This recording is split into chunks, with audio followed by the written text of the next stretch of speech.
Thank you, Mr. Chair. Mr. Rodriguez, I'm going to ask you, if you will, just to give you a moment to do it, go back to your opening comments and the comment that you referred to, that you referred to as being transparent on the prosecutions. I want to come back and have you read that in a minute, but I'm going to. But this committee, I'm relatively new here. I've been here for less than 2 years, and I'm really already tired of people talking past each other in this committee. Here's one of the problems we have, and I also want to thank people who have come to this country as refugees and served our nation. You go to Arlington National Seminary, you see a lot of Muslims who died in service of this nation. This is not what this issue should be about. This issue should be about the integrity of the process, right?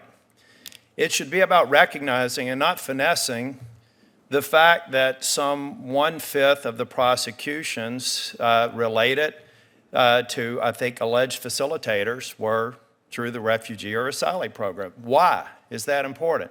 Because it does a disservice to the refugees, the legitimate refugees who came here, who had no intention of harming this country, and in fact, many of them willing to serve it. When we start finessing it and not look at the problems with the current system, we do the refugees and asylees a disservice.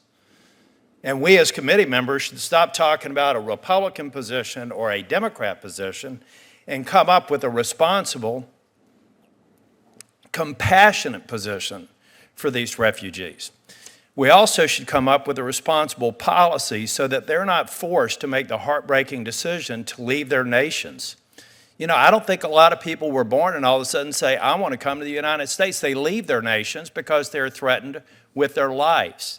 They're threatened with their families' lives. That's a profound decision. It's one that I hope I would never have to make in the United States.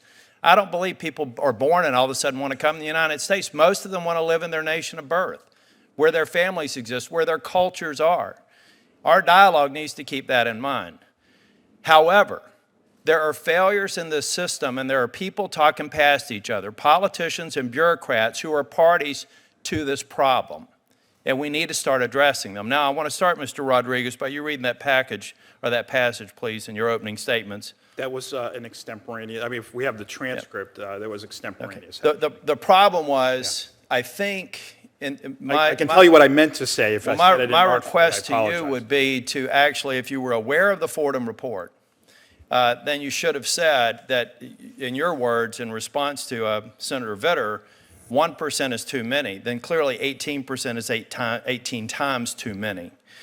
What can we do within your agency and other agencies to make sure that we're sharing that information, where we're integrating and providing more information on patterns of life so that we can find people who are abusing our goodwill and potentially trying to do harm to this nation? Because if one succeeds, then it harms our ability to go help the refugees, that we should find a safe place somewhere on this planet, in this country, or somewhere else. What are you all doing? And just very quickly, I only have 1 minute and 45 seconds. What precisely have you done to try, you know the dialogue, the public dialogue out there. What precisely have you done, instead of saying, well, that's a Homeland Security issue, sure, what precise constructive, proactive actions have your agencies taken to make sure that most of this happens where we don't pass the baton, we don't share information? What precisely can you point to in your tenure that you've done to try and eliminate those gaps and that create the lapses and the problems with the system? I'm going to tell you about 2 concrete things that have occurred during the time that I've been there. There are things that my predecessors had done as well, which shows the evolution of the process. I'll tell you about two concrete things. First, during my time as director, we took the interagency check, which is the multi-agency check of intelligence agencies, law enforcement agencies. It is now a recurrent check, which means that from the time it is first initiated prior to interview, and for 2.5 years thereafter, if new information goes into that database, we and other relevant agencies are notified and able to take action. I want to keep that's honest, one thing. Thank you. Keep honest on time. Can I tell you one more? If you could actually respond back in a written form, I'd like that, and I'd like it from each of the agencies. I guess my final question is maybe for you also, Mr. Rodriguez, is This Fordham Law School report, had you heard about it before Senator Venner brought it up? I'm eager to read it. I've not heard of it. I'd like to get a response back from your agency on what, if anything, we may have been able to do in the process to have identified this threat, or the patterns of life that occurred afterwards that ultimately identified the threat. Are there things that we can learn from this? It would seem to me, if this report is legitimate, and it appears to be,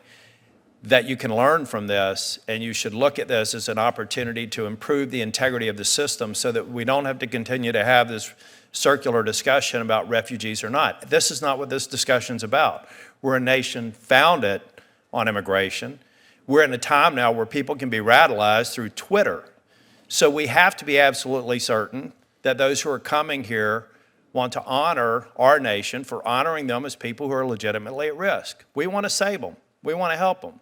But we expect them to come to this country and participate fully in society. And your agencies can do us a service by eliminating the gaps and the lapses in the system that give credibility to some of the arguments that have been expressed today. Thank you.